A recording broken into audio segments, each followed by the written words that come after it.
I can hear it now. I can hear it now.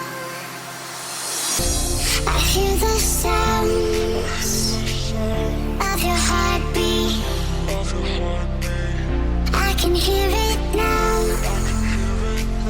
I can hear it now. I hear the sounds of your heartbeat. I can hear it now. I can hear it now. All right, so for today's episode of Heartbeat, I've got Landon Johnston, and if you don't know him by name already, and if you can't see by his hat, he is the one that's kind of head up the whole recall Mayor Gondek thing that we're going through in Calgary right now. And I'm honored to have Landon in for a conversation. For the big reason is that I know he's really busy. I mean, working 7 days a week for a full-time job, as well as going out, getting signatures, and then just meeting up with a lot of the people that are working to support him inside of the community. It's not an easy deal. And one of the reasons that I wanted to have Landon on was to get a little bit more of the insight into him, and to show that it's guys like Landon that are really starting to make the difference inside of our communities. It's not everything that we hear or see on social media. It's more so to the point of us regular guys just getting out there and making sure that our voices get heard. So, Landon, why don't you tell us a little bit about yourself? Give us like the elevator pitch, like who you are. Do you have a family inside of Calgary? And then we'll just kind of take the conversation from there. Perfect. Yeah, thanks for having me. Yeah, my name's Landon. I grew up in Vernon, Okanagan. Um, I mean, up until now, like I've never been involved in politics. I don't think I've really been affiliated with any political party. What just got me going? I mean, I've always been interested in not journalism, but just investigative journalism. And I've just seen enough shady stuff just in the business world itself.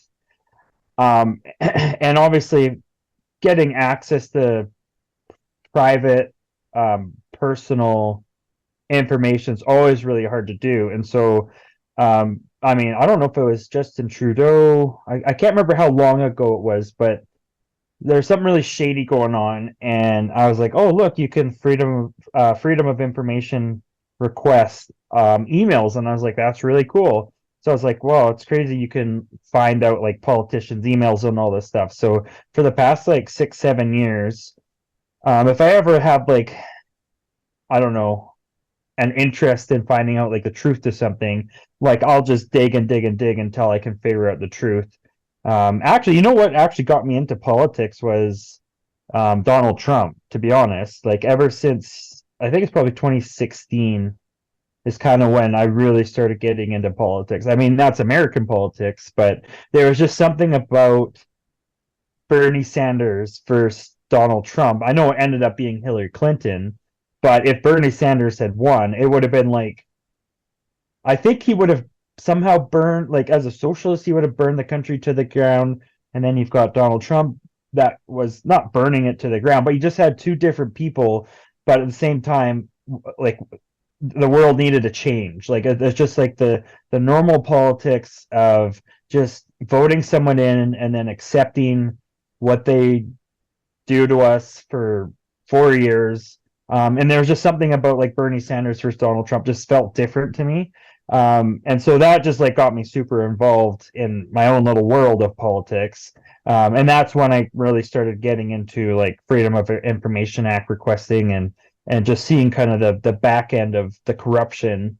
And that's all forms of government, right? Like that's municipal, provincial, federally. Like it's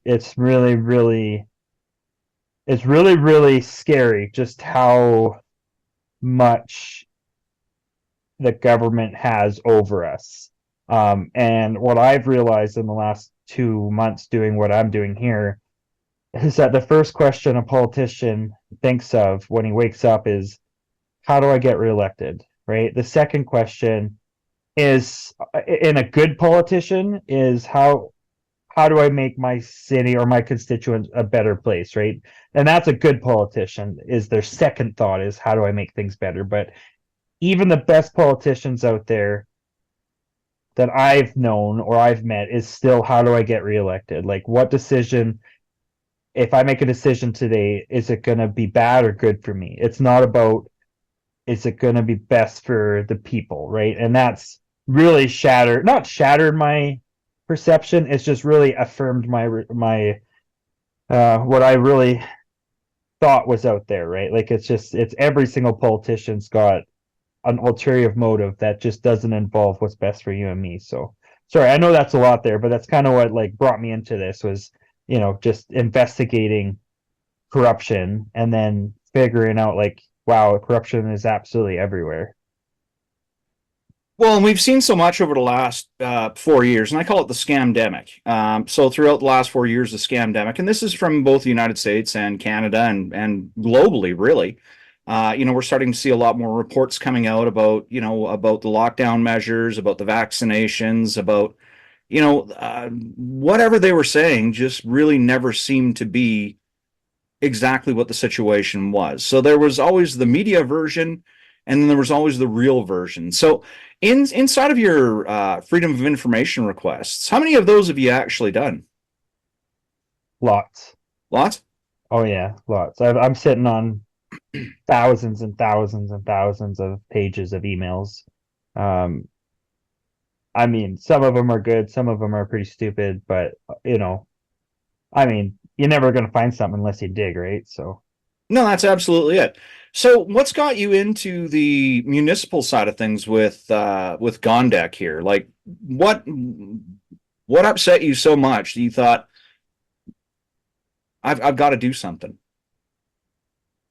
I don't know if you have it up on your webpage there, but if you go to like the Alberta recall website, and I've been begging everybody to do their research on this. But it basically says one night I was just pissed off, like a lot of people are, about something. I think this was the single use bylaw that I was pissed off one night about. And I just came across Riley, Alberta, and that they had filed a petition in their city of a small town, right? And they were successful. And I was like, oh, that's really cool. Like, I wonder, um, how that happened or whatever. So I looked it up, and sure enough, Jason Kenney had promised the Recall Act. And then I went through all the bill readings. I went through all the select committees' recommendations for this Recall Act. And then I somehow stumbled upon the Calgary municipal part of the Recall Act. And that's what we're dealing with right now. And so I was like, hey, to my wife, like, hey, I can file something here. Should I do it? And, she was like, no, don't do it. And I was just like, well, I'm going to do it anyway. And so I did. I literally found $500 in my sock drawer and went down to City Hall, filled it out. They're like, yeah, we'll give you 6 days to verify your petition. I don't know what they call it, like a petition request or something. So they get 6 or 7 days to verify the contents of the petition request. And then that's when they posted it. And then I didn't expect anything out of it. Like zero. Like I expected so little out of it that we were planning on leaving like halfway through February. Like we had already planned on moving out of Calgary to down to Phoenix to live for a month or whatever. That's how little I knew of what was actually going to happen. Interesting. So you get this thing going, and they accept it, and then all of a sudden you're front page news with the Recall Gondek thing. And what was that like when you'd finally seen that? Oh my God, what am I going to do now? Like, did you have one of those moments like, what have I done? Oh, for sure. I've had that same moment every day since I started this because it's still so. I mean, a lot of this is very new to me. Like obviously with the media and obviously doing podcasts and that, but I was just pissed off, and it felt like the right thing to do at the time because it was an option given to us as a legislation, and I'm just like, why wouldn't I didn't think of any of the consequences. Like I was just like, if this is allowed by any citizen to do, well, I checked and I was a citizen, and I'm like, she's been in office for over 2 years and nobody else has filed this, and she's the least favorable mayor ever in Calgary. And I'm just like, you know what, I'll file it, and worst case is I'll just walk around my neighborhood, get some signatures, and then hand it in, and then maybe she will know my name, right? Because that was the biggest reason why I filed this, is because I had so many questions and concerns about what's happening in Calgary, including from the very get go. I'm sure you know everything else, but she filed the Climate Emergency Act with no real guidance of what that meant. And then she filed. The other thing that really pissed me off was that she's using Calgary money to fund lawyers out in Quebec, right? And that didn't seem right to me. Like, why is our city using council chamber time and our money for something that's happening in Quebec? I think it was a hijab ban or something like that in Quebec at the time, but it was like $75,000 for them to set up a committee to determine if they should fund more of it, and the committee ended up agreeing that they should fund more of it, but I don't know what's happened since then. So that was just something I was just like, well, this city's in shambles, and now she's spending more time and effort into something that has nothing to do with their city. So it's just like, it just seemed like since day one she's had a different agenda than what's on her roles, duties, and responsibilities. And it's just every single time she opens her mouth, it's never about what's best for us. It's always what's best for her and whatever weird agenda she has. And I haven't been able to figure it out. She's not part of the WEF officially on their website. I know Nenshi was. And whatever that means, it just, I know when you're part of the WEF, there's a different type of agenda. And it just seems like everyone that's connected with that um, is just doing something what they think is best for the world, but really they're supposed to be doing what's best for us. And that's what really pissed me off. And I filed, I think, 3 different requests to speak in front of council about this. And then finally I was supposed to go through my current counselor is Peter DeMong in Calgary. And then I told him, I was like, hey, I was told to come to you about this to speak in front of council. And he was so rude. He was so non-receptive to what I had to say. And what I had to say was, hey, I can file this petition to get rid of anybody in my constituency. So that'd be Peter DeMong or the mayor or my MLA. And I was just like, well, you know what? I could go for my counselor because he's really pissed me off. And he actually hung up the phone on me. And then I was just like, you know what? I might as well go after the head of the snake, and that's Mayor Gondek. So I was like, you know what? I'll file this against her, see what happens. And then obviously the day I handed it in, like it was a gong show. And I've been in certain groups, I've heard certain stories and stuff, and like after you handed this thing in, I'd heard that like as soon as this was approved, somebody had broken into your house. Is it like what happened there?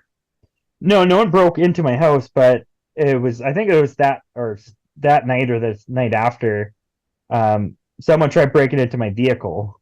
And it was the first time. I've been broken into 7 times in Calgary, in Mindapore in the last 7 years. A lot of them were car break-ins, a couple times through the backyard and stuff, never in the house. But yeah, I just like was literally in my boxers and I saw someone trying to get into the truck out front. I don't know who it was, just some knuckleheads. And anyway, I've dreamt of this my entire life, finding someone trying to steal my tools. And for some reason, the cooler heads prevailed, and I chased them, but I didn't do what I wanted to do to them. I could have, but I didn't. Do you think there was any? Do you think that was part and parcel to your filing of the petition, or do you think that was just because of the increase in crime inside of Calgary right now?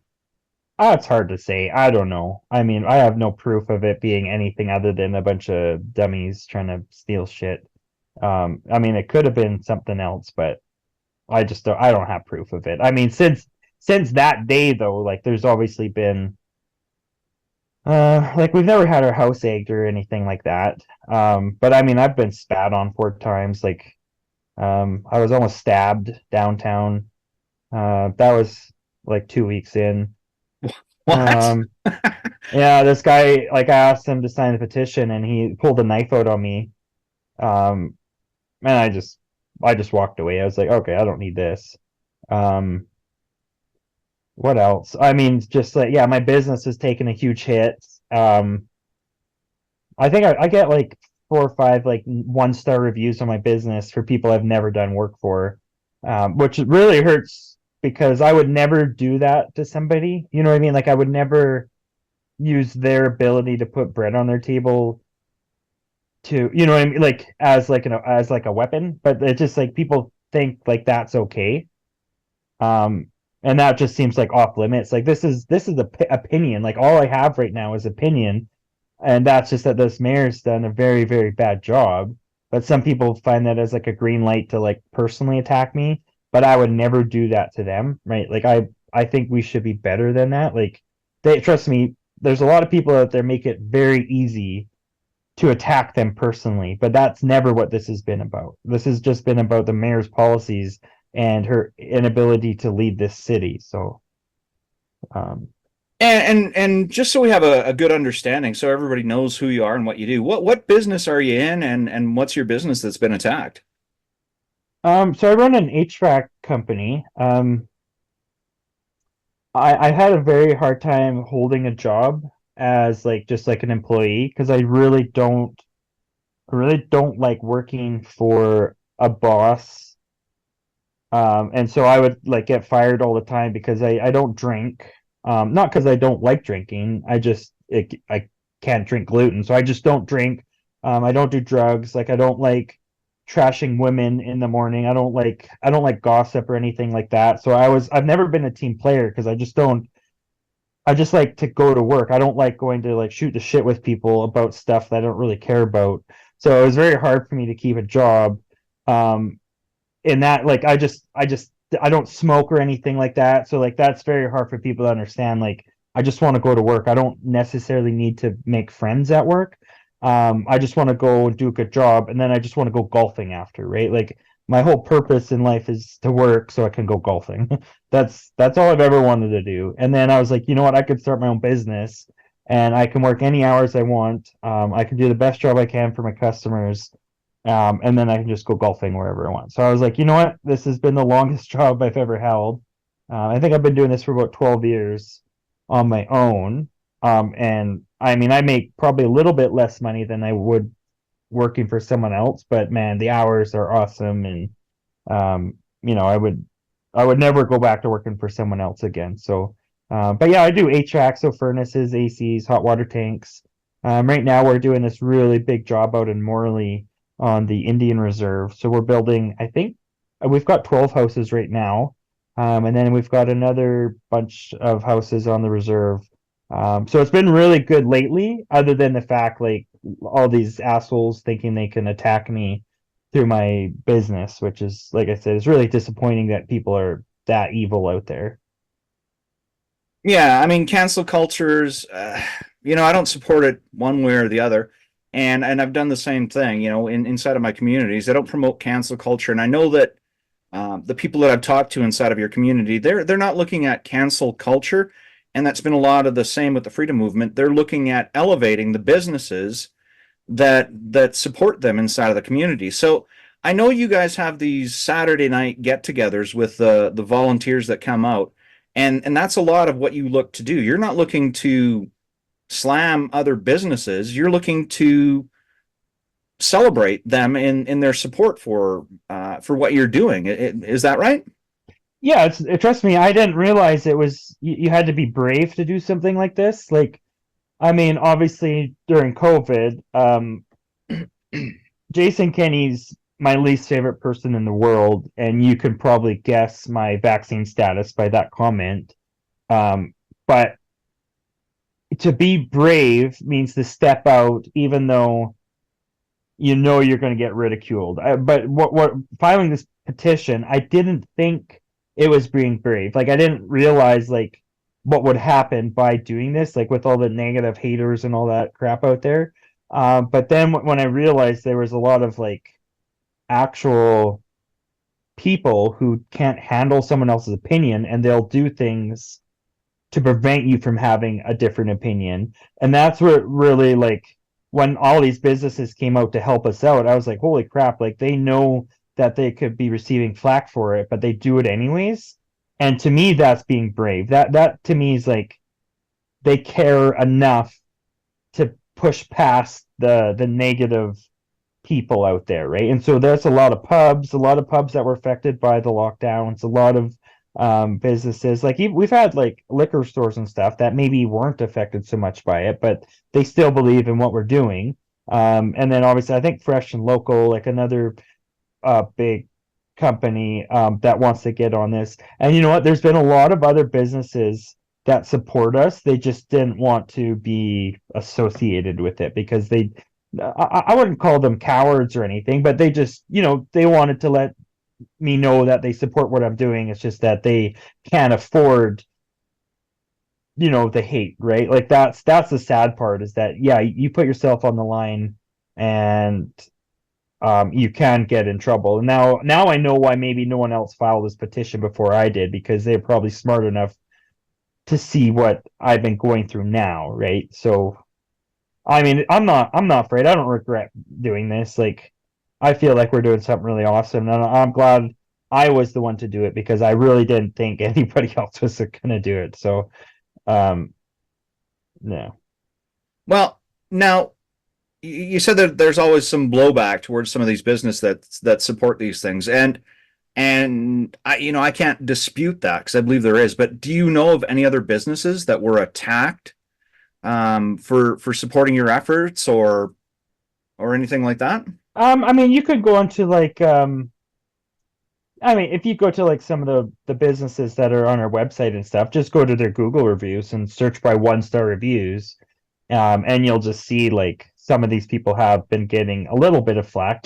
But you know what? It's just like individuals out there who've got nothing better to do, right? They'll just say, "Oh, this business supports the recall of petition or whatever. Don't use them." But then, like obviously, the business owners that have already been through this, they know how to just brush it off their back and be like, you know what, like we've dealt with like the lockdowns and the hate that we got like through that, and so they like, trust me, like a lot of these bigger businesses like pubs and stuff, they've been a whole lot better at it. I don't know for sure. It's just like I'll talk to like the owners of some of these pubs and they'll say, yeah, like we've had like a couple people come in and give us the finger and then leave, and that's kind of the flack that they're getting, but they've got thick skin and they're prepared to deal with that. So I'm looking at your website right now, and it's recallmayorgondeck.com. Yeah. And do you have a list of the businesses that have supported you on this? um I don't think we have a list, but I think we've got all the businesses. We could look back and see all the businesses, because like I think by the end of this I would like to have gone around and personally shaken the hand of the owners of these businesses, because like I said, it is a bit brave to do what they've done, and that's to host petition parties and have commissioners sit. They'll literally give us like a booth in their restaurant for like 8 hours a day just to have a commissioner sit there, and people can come in, and a lot of people will just come in and sign the petition and leave, but then they're happy when people come in and they sit down, have a beer or have some wings or whatever. So I'm trying to encourage everybody like to support these businesses, because like I said, it wasn't easy for them to come forward. Otherwise, more businesses would have, right? And I think actually once we got one business going, that had set up to be a location signing, more businesses felt comfortable after they saw other businesses come up. And I think that's important. I'll be honest, I'm trying not to make this a right wing versus left wing issue, right? I mean, trust me, there's one group out there that is trying really hard to make it a right wing versus left wing. I won't tell you which group it is, but to me, it's just been about the mayor's policies. And then I'll be honest, like if we could have got her to resign or had obviously get enough signatures, then we could have made it back to a political thing, like because that's what an election is. You debate on who's a better candidate and vote in people. So, but the process itself affects all Calgarians, whether you're left or right. Again, I'm not affiliated with any party. I mean, you could probably guess what I would vote for now. Um, but I mean, I've always ever just voted on what's best for my family and what's best for me. And I'll be honest, that was Rachel Notley at the time because she had.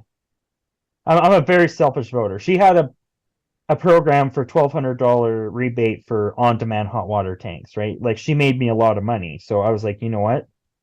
I'd rather make a lot of money, and that was it. That was very selfish. Like, I mean, do I regret it? No, but kind of, I guess. I kind of regret it. Hey, you know But what? There's no problem being honest. There's no problem being a little bit selfish. You didn't go in business to make the world a better place. You went in business to do a good job, promote your business, and make an above average income, or making a, set a lifestyle for yourself. And I want people to understand that that's not a terrible thing. The reason that businesses exist isn't necessarily to make the world a better place. And we see this even inside of charities. The amount of money that actually goes back to the individuals that are supposed to be receiving from charities in a lot of cases is very minuscule. So these places are set up, and it's not for the betterment of the community. They're set up as a nonprofit organization, but ultimately speaking, very little goes back to that. So there's a lot of selfishness that goes on inside of the planet, and we all get it. You don't have to, you don't have to rationalize or justify. I mean, if policies suit you and that's what steers your voting direction, that's exactly what politicians are looking for. They're looking for those niche places where they can exploit certain voters or certain categories of voters. And if that's what got you, that's what got you. Does that make you a terrible person? I mean, I'm not an NDP guy, but I'm not going to judge you harshly on that. And am I going to guess who you'd vote for in the next provincial or federal election? I'm not even going to try, because ultimately speaking, that's not even really a part of this conversation right now. So it doesn't no, matter. yeah. But inside of that, I know some of the groups that you're working with now, and we should probably go like step this back a little bit. So when you hopped on board, you probably had a number of people that reached out to you, because I know some of these people that said, "We've got your back." And I think by day two, I'd already met with one of these groups at one of the Alberta pension plan Yeah, Canyon meetings Meadows, right? in yeah, the Canyon Meadows Theater, Yeah, to sign the recall. yeah. So I know that inside of that community, it's it's fairly, let's go right wing, inside of provincial politics. It's supported by the UCP, and there's a lot of great voices inside of that community that are great at rallying people together, that are great at organizing, that are great at the dissemination of actual information. So again, you said you don't want to make this partisan, but there are definitely some people from the UCP and a lot of the supporters from the right wing groups that are supporting you, right? Oh, 100%. I mean, I guess the mayor is very left wing, which makes a lot of the people that don't like her right wing, right? Like that's just the facts. I mean, and this is Alberta. Alberta's got a lot of conservatives, probably the most conservatives in the country. Right? Is that true? I don't think that it's the most conservatives, but I think by percentage wise of population, it's probably true. But even with that, I'd seen reports today where Atlantic Canada, on a federal scale, has Right. flipped to 50% conservative, and that's Atlantic Canada. And I believe, if I'm not mistaken, that's the first time this has happened in the history of Canada where that percentage has flipped over to a conservative platform. Yeah, that's huge. That's awesome. Yeah, I mean, obviously, like a lot of conservative groups did reach out to me, and you know what? I reached out to a lot of people as well, right? Not just conservative groups. Like everyone thinks it's only conservatives, but it's not just conservative people who have reached out to me. I mean, one of my biggest supporters has no skin in the game. He's just like, Landon, I see you're doing something that I wish more people would do. I think he doesn't like the mayor, but he's not left wing or right wing. He's kind of just does his own thing. But he reached out to me right away. He's like, Landon, what can I do to help you? But he's not affiliated with any party whatsoever. And then a lot of ex NDP people reached out to me. I know a few of them. Yeah, a lot of those people reached out. But I mean, even past that, man, like I've had support from, holy moly, right across Canada. I mean, that first week or two, I had phone calls from every province, lots from Ontario, all over the states, Florida, California, Phoenix, Louisiana, New York, like people just calling me and like, hey, Landon, like we care what you're doing because again, it's always been about the mayor and her agenda, and people see that. People understand, just like the truckers. Like, not this isn't as big as the truckers, but it is a pushback, right? It's a pushback in this agenda that's being shoved down our frickin' throats, and we're just supposed to take it laying down. And I was like, you know what? F that. Like, I'm done taking stuff down my throat and being told to enjoy it, right? I'm just worried that if we don't fight back now, and I don't know what that looks like. All I know is that I tried something. All I know is like what I wanted to accomplish, and I just wish more people would do it. Like it's so crazy how much support I got, and but then I'm just like, why was I the first one to do this? Like why didn't anyone else? Like it's been an option available. Maybe I was just the first person to stumble upon it. Like I don't really understand, but I just know there's so many more other people out there more influential, more prepared for this. But I was just so pissed off one night that I was like, no one else is going to do this. I'm going to do it.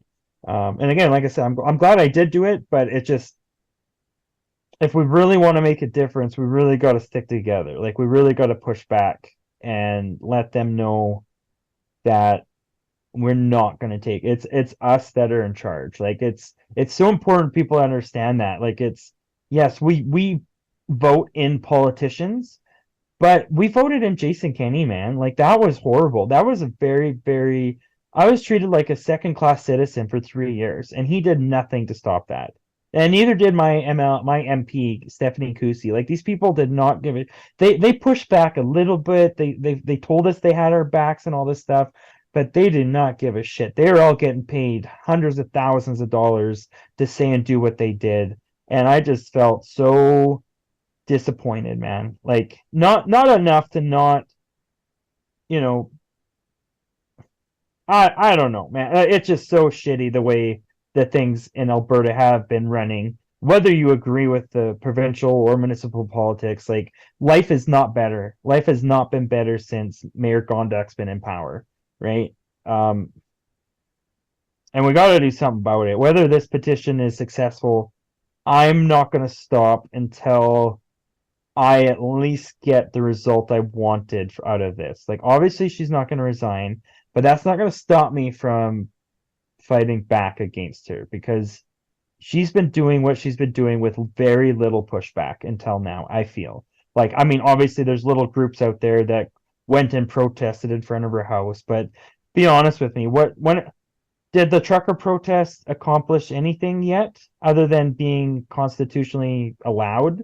Right? Like, I mean, it was such a big worldwide thing, which it did drum up a lot of people that maybe wouldn't have been getting off their butts to get off their butts.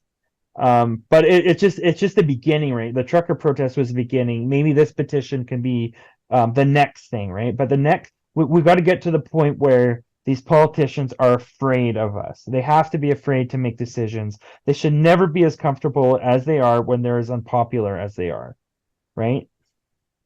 Well, there's a big portion into that. Now, I know that one of the city councilors actually, got into a bit of a spat about a month and a half ago with the mayor, and it was about how much funding the unions, aka the NDP supporters or the NDP funding, went into impacting our city elections. And I've seen the same thing in Edmonton for getting Mayor Sohi elected. I've seen the same thing in Calgary. Even Farkas, one of the top contenders against Mayor Gondek, Mm-hmm. had stated his position on how much money was being thrown at her campaign.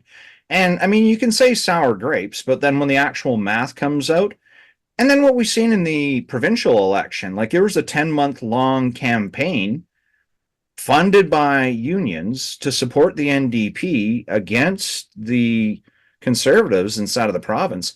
Like it's a big thing. Like our elections seem to be getting bought, and I think that what you're saying is that politicians realize how much money that they have to support them, whereas their contenders have to go out and actually pound doors to earn the same cash, and it becomes a lot different situation. So do you think that there is a heavy influence inside of our political change, like on a municipal or a provincial or even a federal level?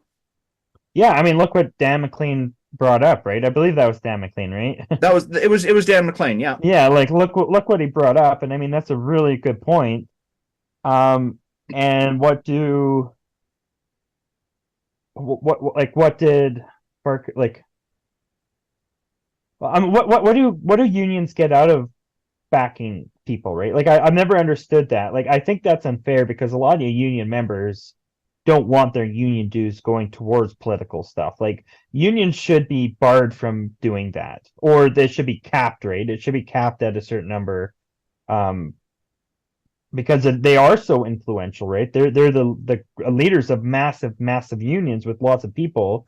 And then I think my someone I know got a email from their union and said, "Hey, we're really pushing this candidate," right? And it's just such a the union shouldn't get political, right? Unions are supposed to look after their workers, but it's gone so far beyond that now that something's got to change. Like, and yeah, they always sponsor left wing people, and I just don't understand that. Like, what do they get out of that? And they always say, "Oh, we don't get anything out of it," but that's such bullshit. Like, they obviously get something out of that, kickbacks, whatever. But like I said, that's why a Freedom of Information Act, like that's why I love trying to expose shit like that because it does affect us. Like maybe that's what pushed Mayor Gondek over the edge, having that extra $1 million, right? Like, I mean, if we can only donate a certain amount to a candidate, but then she can accept this much from a union, whatever, then that makes it unfair for obviously her opponents or whatever. So yeah, I don't know. I don't have the answer for that, but yeah, obviously keeping less money out of the decisions. I mean, anyone can see that if a big donation is made to a politician, like that's suspicious. Now, what does that politician owe that person, right? Like that's from the beginning of time. And that's what I'm kind of trying to expose here is just the amount of money that's being funneled through um, political campaigns and what's being done with that money. Like, what are the kickbacks? Like, and that's the big thing about this arena deal that went through. Like, why did the mayor cancel that arena deal? I mean, on the surface, she says she wants to put solar panels on the roof, so they had to redo all the plans and stuff. But I mean, backdoor bidding and backdoor all this stuff. Like, we should see every single decision made when it involves our money, right? So that they should never be doing anything behind closed doors in office. And that's I filed the Freedom of Information Act for Stephen Carter and how he was hired and then fired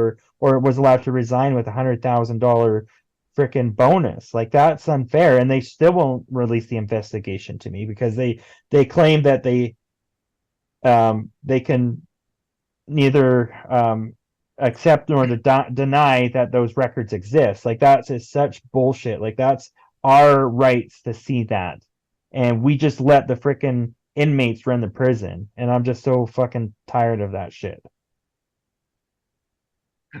I feel you, brother, because I see it going on, provincially and also federally. And I'm not going to say that it's exclusive to the left or the right. Well, it's not. That's the thing, man. It's not exclusive. It's power corrupts anybody and everybody, right?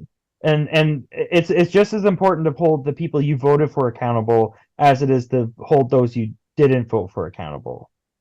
And that's where I 100% agree with you. The problem with the conservatives is we're not that good at circling the wagons.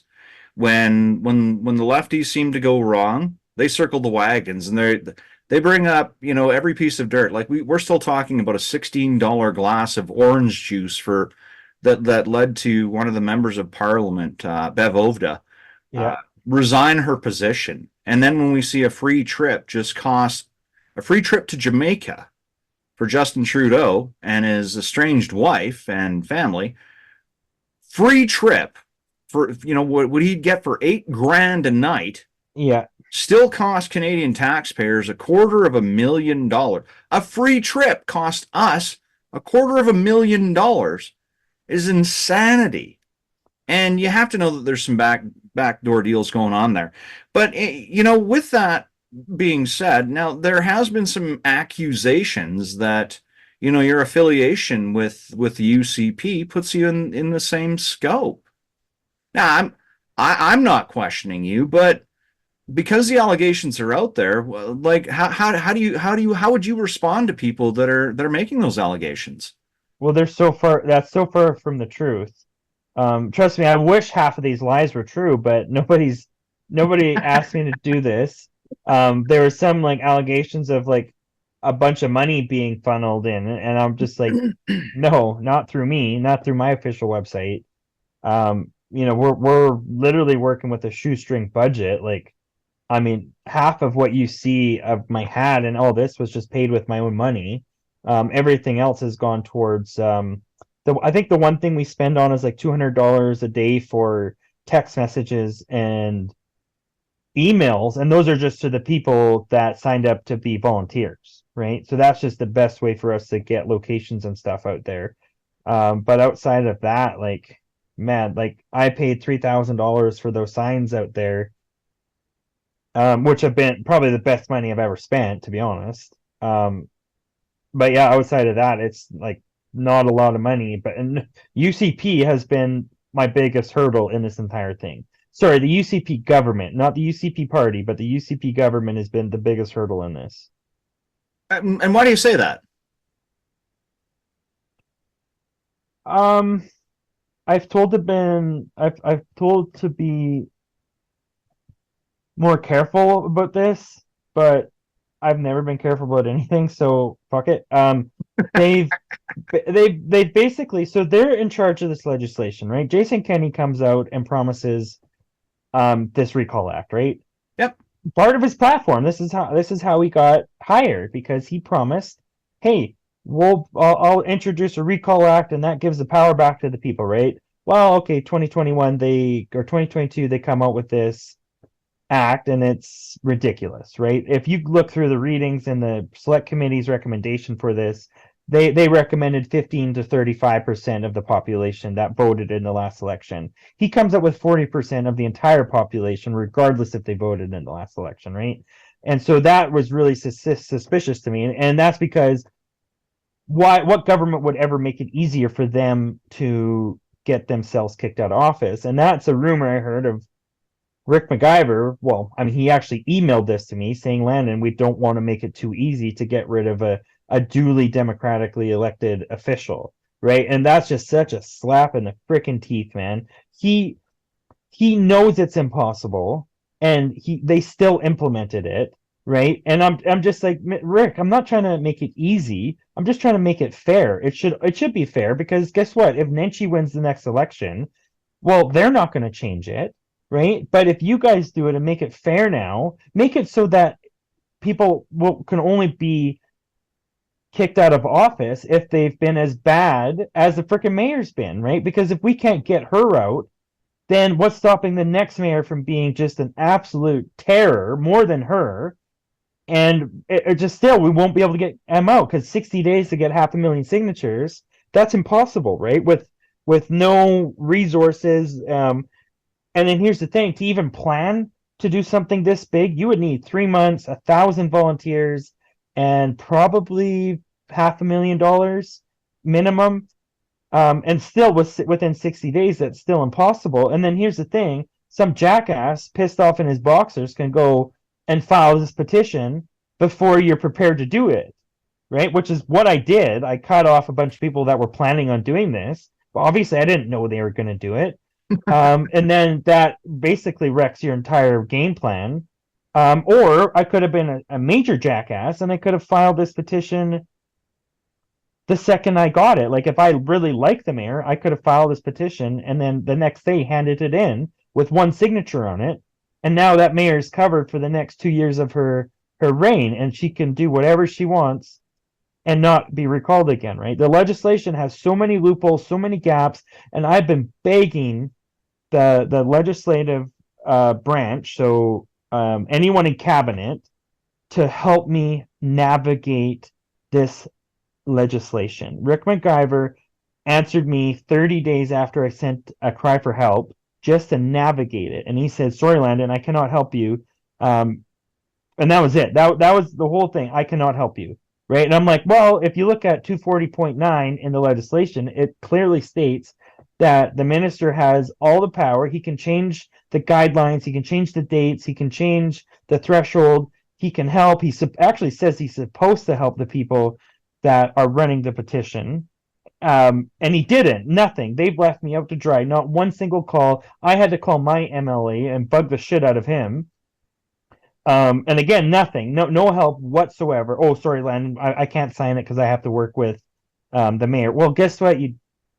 If you sign this, you don't have to work with it anymore, right? Like it's just like the cowardly act of people in power, man. And I don't care if you like the UCP or not.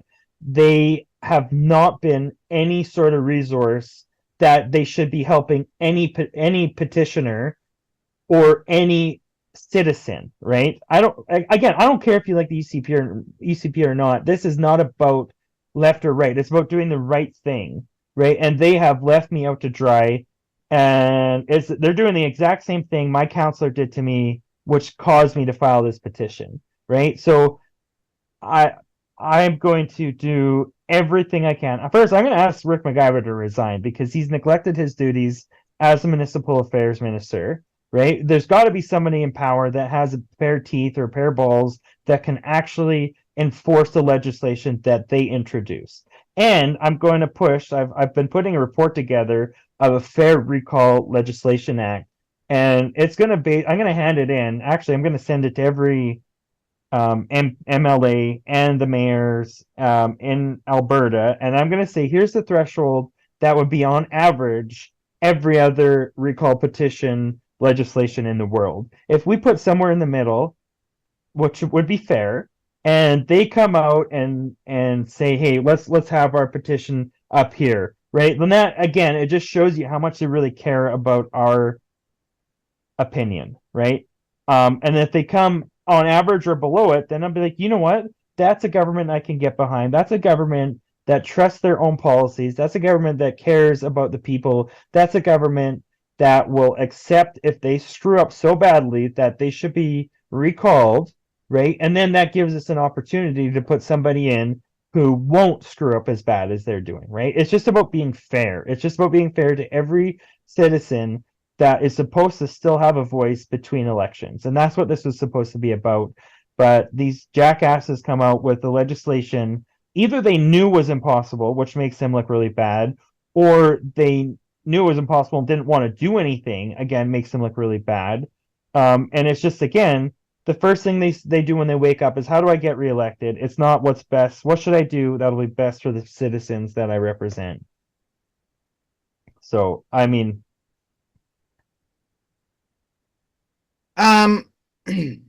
Now you've reached out to members of the UCP, and there are some UCP, at least, how should I say it? Some of the volunteer teams that work with the UCP that are supporting you in these efforts.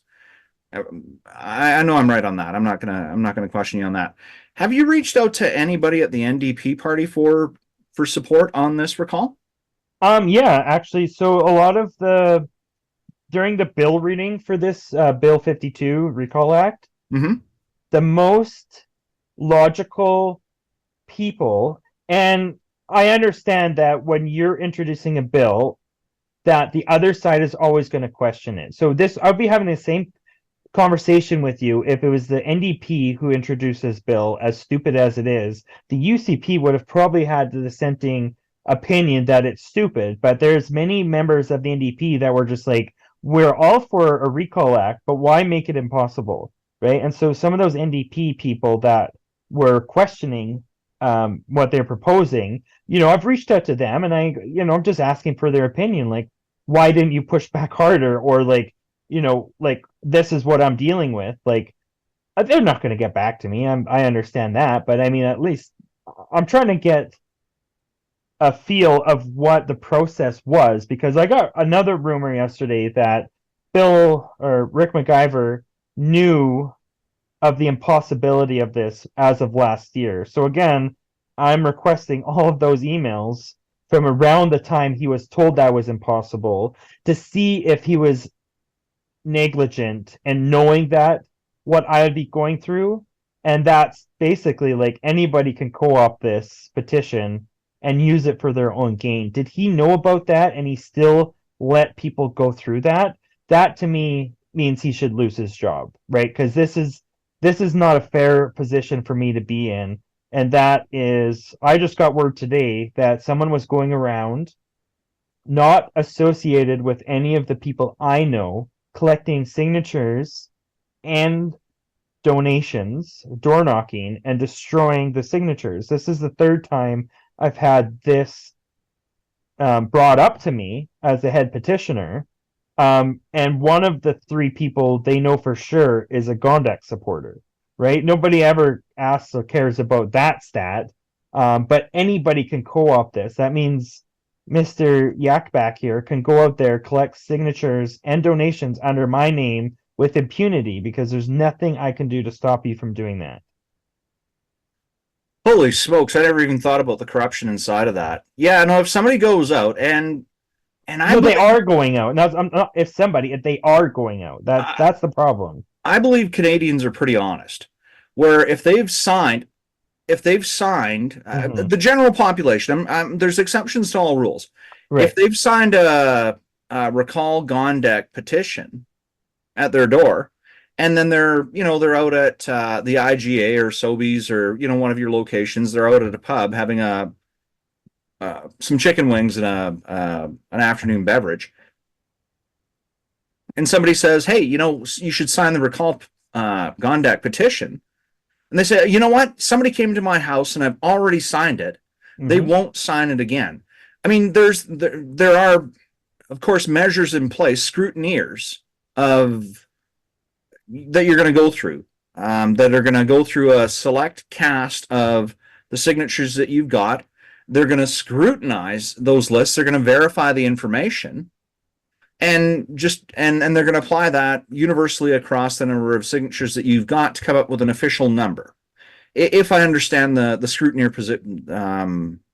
scrutineer process correctly. There's no scrutineers. They're just city officials verifying 3 to 4% of the signatures. Well, it's still scrutinizing. So let's. Yeah, that's true. Yeah, you're right. Yeah, you're right. Wait, It's just call them Bob. I don't care. okay. But there's going to be a scrutinizing.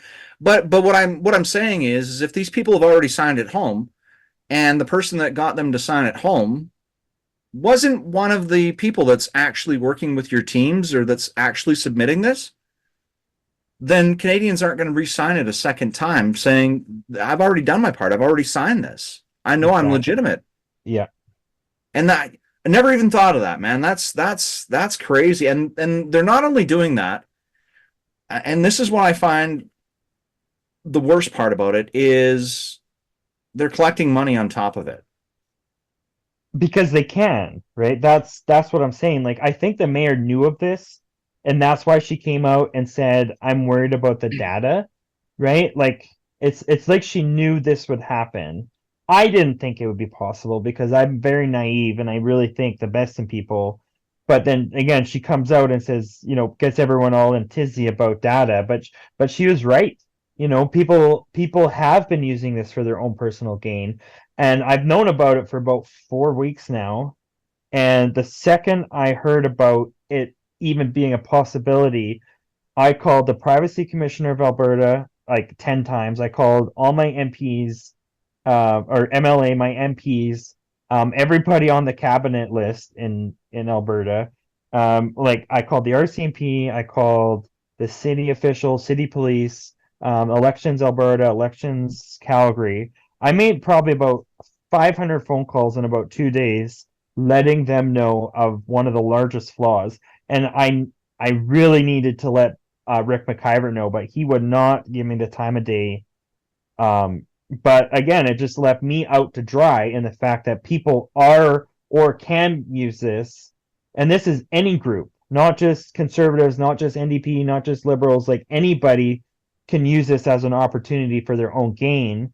And as a head petitioner, I've made a promise to anybody that any information in my hands will not be used other outside the petition.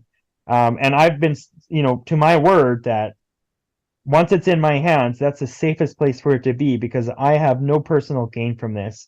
And if we do it outside of the rules, then that really affects my ability to prove that this petition by the rules is impossible. But if we use this to go outside the narrow path they've given us, then it really hampers my ability to get the legislation changed. So anytime I hear or smell a whiff of this being used for nefarious reasons, like I scream at the top of my lungs.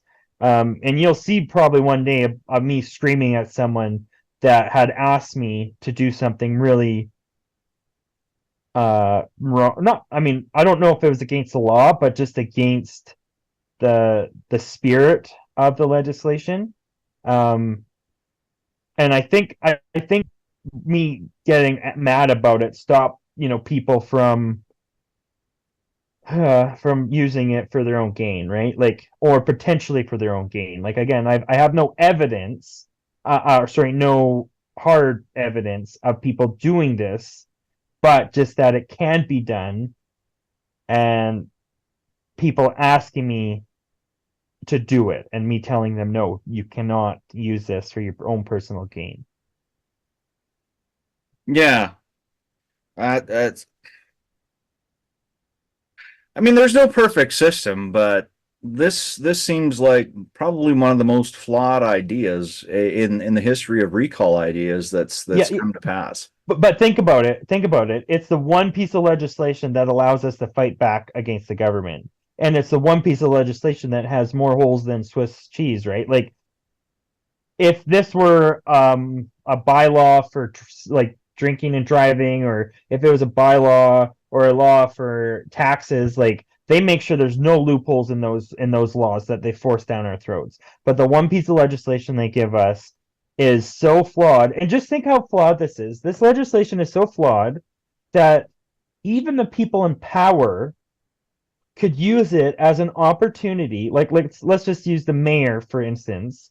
She could use this and a lot of that $1 million she got from the unions, and she could hire her own crew of canvassers, and they could go buy a shirt that says Recall Gondek on it, and she could go around, collect donations and signatures of people that don't like her. So now she could either use that for the next election of people to avoid. I don't know what she would get out of that, or people to intimidate. You know what I mean? Like the people who invented this, same with the UCP government, NDP could use this recall act as a way to help them get reelected, right? And maybe that's what I'm saying. Like, either Rick McIver knew this was an opportunity for them to use it for their nefarious actions. I would like to think they didn't, but it's just so flawed that it would take any high school student to see that it could be used for anything other than what it was intended for, right? So that's why I'm really pushing for Rick McIver to lose his job, because he was either too stupid to see it or he knew about it, and that makes him very, very corrupt. Like, if he knew that it was possible for the head petitioner to take the flack for everything else everybody is doing, that just doesn't seem right. That doesn't seem fair to me. Because there's impunity. Like I said, like, you could go out tomorrow and collect all this money and signatures under my name and either scan those and use those for your own database, or you could just destroy them, or you could hand them in. But I'm just saying, like, and I would never know. I would never know you went out and collected signatures and then walk away with a fistful of cash on top of it. Exactly, right? It's so bad, and that's why I'm just like, well, do they have to get like a fish? Maybe they should have official canvasser ID cards that the province like hands out to like the head petitioner, like, here, Landon, here's 100 official IDs, hand them out to your canvassers, or have them apply online for, and we'll send them to you like right away. Like I don't, like you said, I've got 6 pages of obstacles I've faced during this process, and these are double-sided papers. You know what? If you could scan those, or if you have them like in copy, send them over to me, and I want to include that with the link. Well, the first person I'm sending this report to is my MLA Yeah. and Rick McIver and Danielle Smith. They'll be the first people to see this list, and then after that comes out, I'll send it to everybody. I don't care, but they're the first people that need to see this. Now, here's something is that we have Legacy Media that's done some reporting on the recall Gondek efforts that you've put in and the groups and stuff, and it's always very left leaning. And you know, one of the things that I'd seen brought up is now your signs. I mean, they're actually, let's cover the vandalism thing in a couple of seconds here. So they've reported that your signs have been put out illegally, and that they're going to start collecting them. Have you seen that? I heard of a rumor, but then I also heard a rumor that they're not going to do anything about it. So I don't really know what to believe, to be honest. Nobody's contacted you whether your signs are legal or non-legal. Nobody's contacted me whatsoever about the signs, other than the fact that I gave someone $3,000 to buy signs. I didn't install them. I had nothing to do with building them. I was just happy someone put them out there. Like to me, I basically paid a crew to go put them out.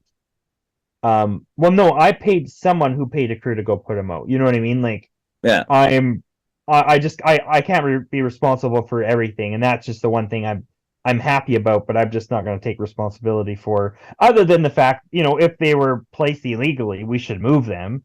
I mean, that's a big order to do, so they're going to have to give us some time, you know, probably 10 days to move them, right? You know.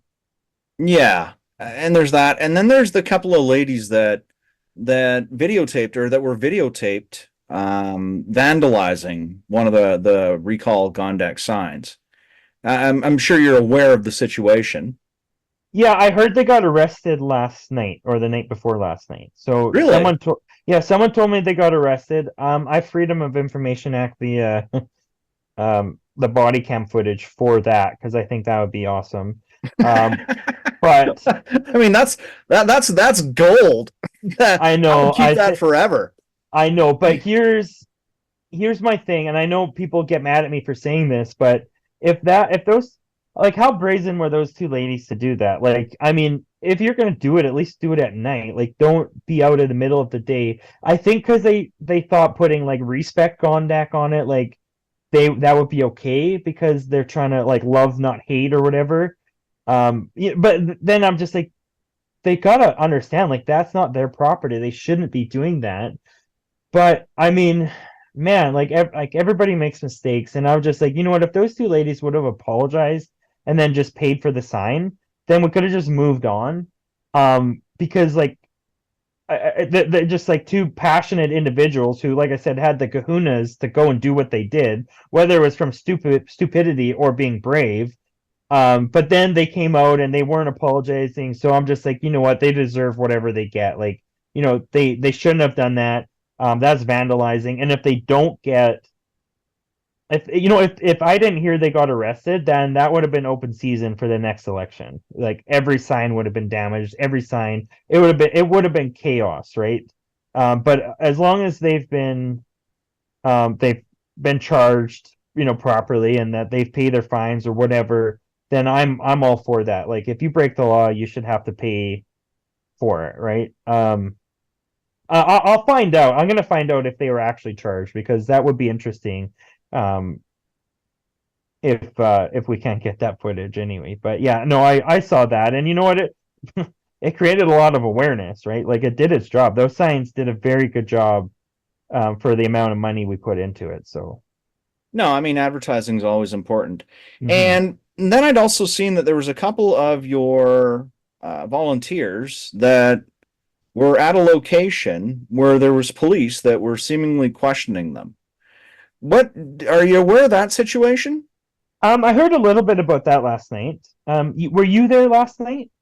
I wasn't. So, um, I'm a grandfather. So I had my Oh, grandkids over last night, and my wife and daughter-in-law had already had plans for the evening, and it was Grandpa's night to be with the girls. So I heard about it late, and okay. unfortunately, you know, That's okay. family Yeah, priorities, and that. But and next dude, weekend you do might be a not little. look like you could be a grandpa. Like you don't even have like the wisdom eyebrows or anything. Like I would say like 40, 50 max, man. Like you look very young. I appreciate the comment, but that's it's not me making up excuses. No, and next weekend because it's Easter might be a little bit complicated. But if I can make it out next weekend, I want to have this out, and then I definitely want to come out with your crews and stuff, and just hang out and shake some hands and meet some people. I think it'd be awesome. Yeah, no, seriously, the biggest thing with this is the volunteers, man. The volunteers have been just passionate, like just awesome. Like they are going out.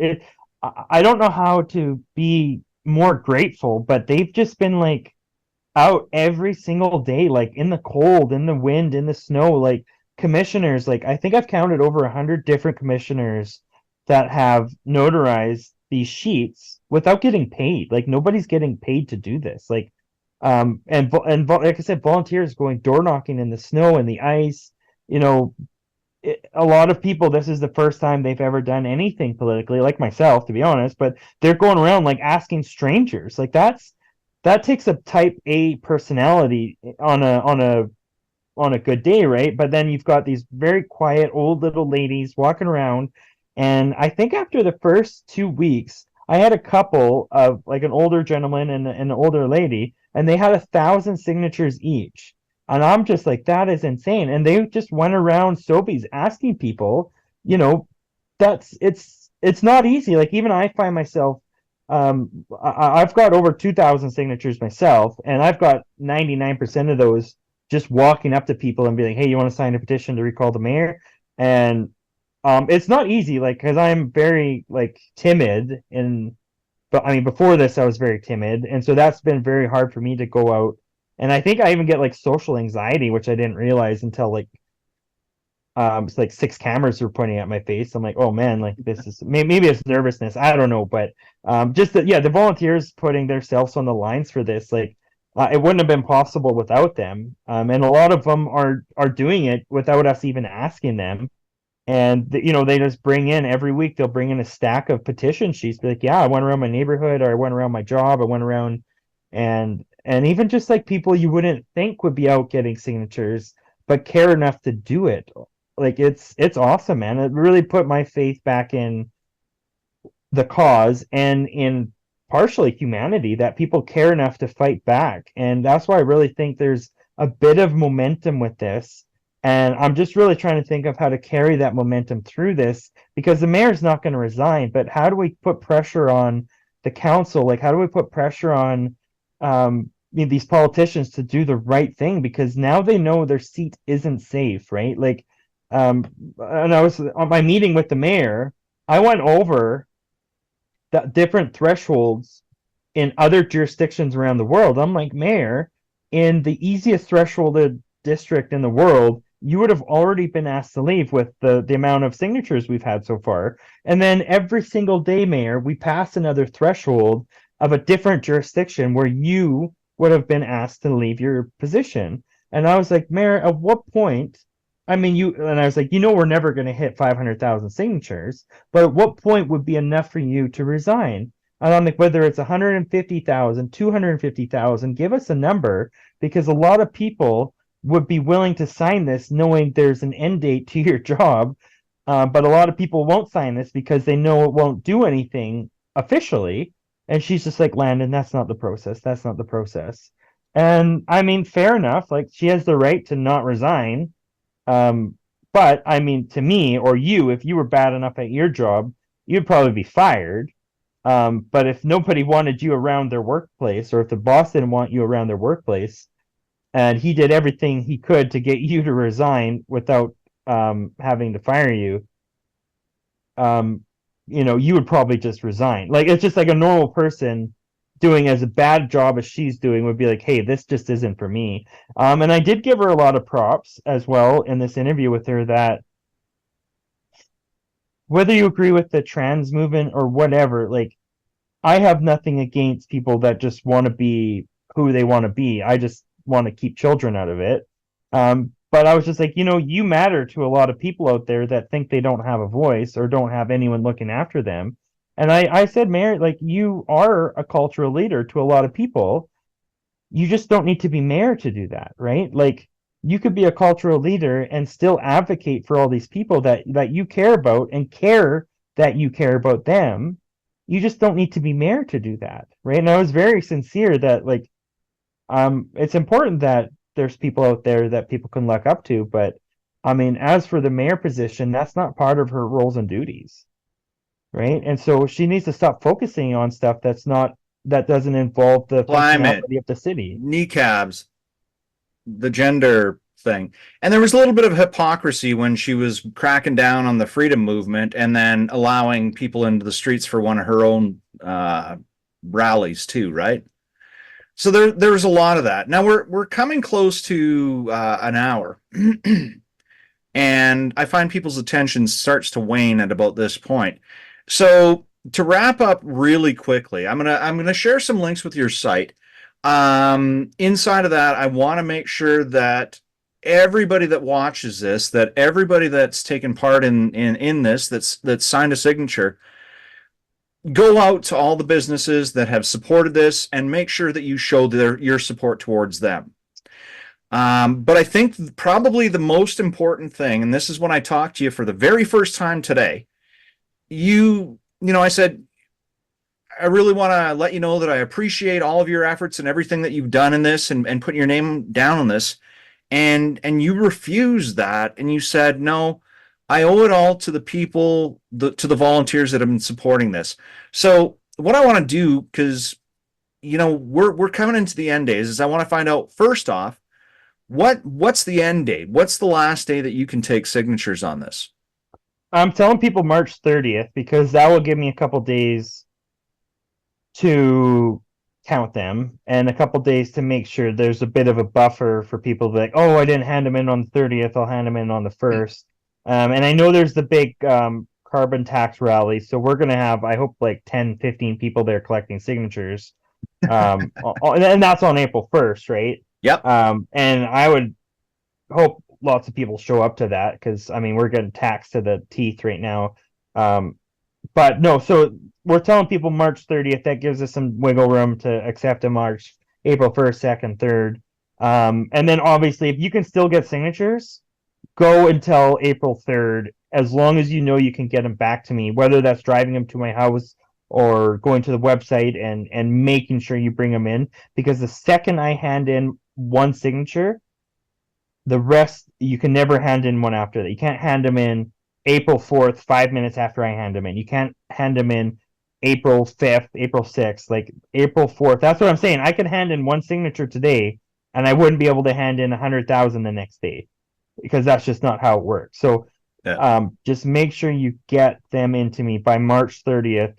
Or if you think you can get more than April 1st, April 2nd, but just don't leave it to April 3rd or April 4th if you can. So we're going to focus on March 30th, but if people are out at the and it's the what you're talking about is it's a national anti-carbon tax rally that's going to be going on. There's going to be some locations posted on that. I'll see if I can find some information, make sure that I can get that kind of included.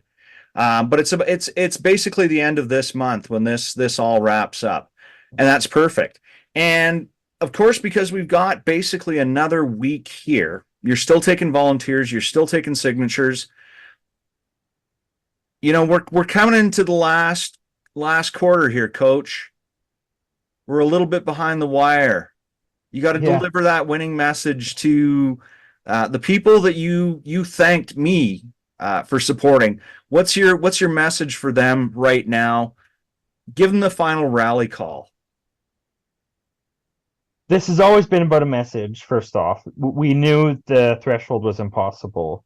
but people are still lining up to sign this. And they're like, Landon, I know you're not going to reach the number, but it's the message that's important. And the message is, and this is to everybody in Calgary, the message is that we're in charge of what happens in the government. Even though they're elected, if they do not follow our call, our voice, then they should not be in office. So if you do not let your voice be heard, whether that's to go out and vote or sign this petition, if you're unhappy with Mayor Gondek and her policies, then find a way to come out and sign this. I've driven to people's houses because they said, Landon, I can't get to your location. I will come out. One of our volunteers will come out and get your signature. And the more signatures we get, the more chance we have at making the legislation changed. And that will allow us, if Nenshi ever wins, this would allow us to use this against him if he ever does anything that would cause us to recall him.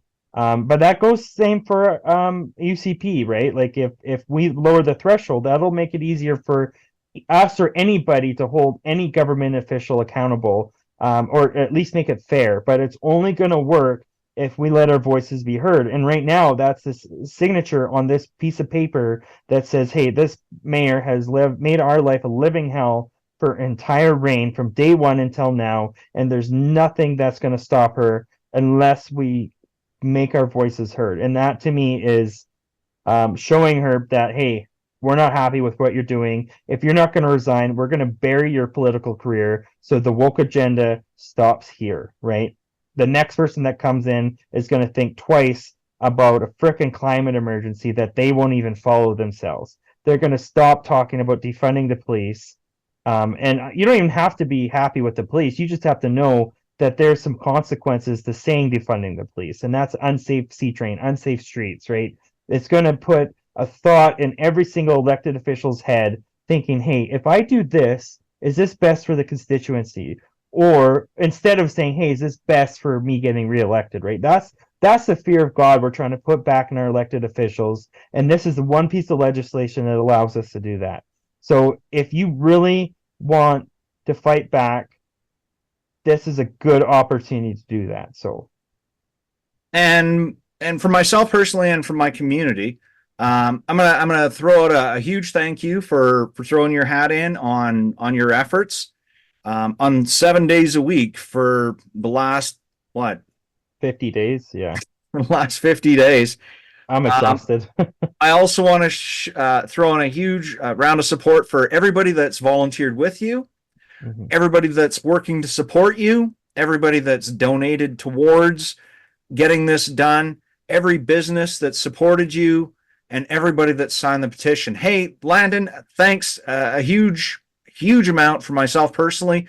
I appreciate your efforts. Yeah, Shel, thank you so much, man. You're awesome. I'm glad you invited me on. This was actually a lot of fun. I do appreciate it, man. All right, we'll talk soon.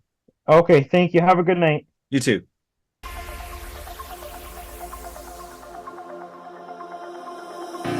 I hear the sounds of your heartbeat. I can hear it now. I can hear it now. I hear the sounds of your heartbeat. I can hear it.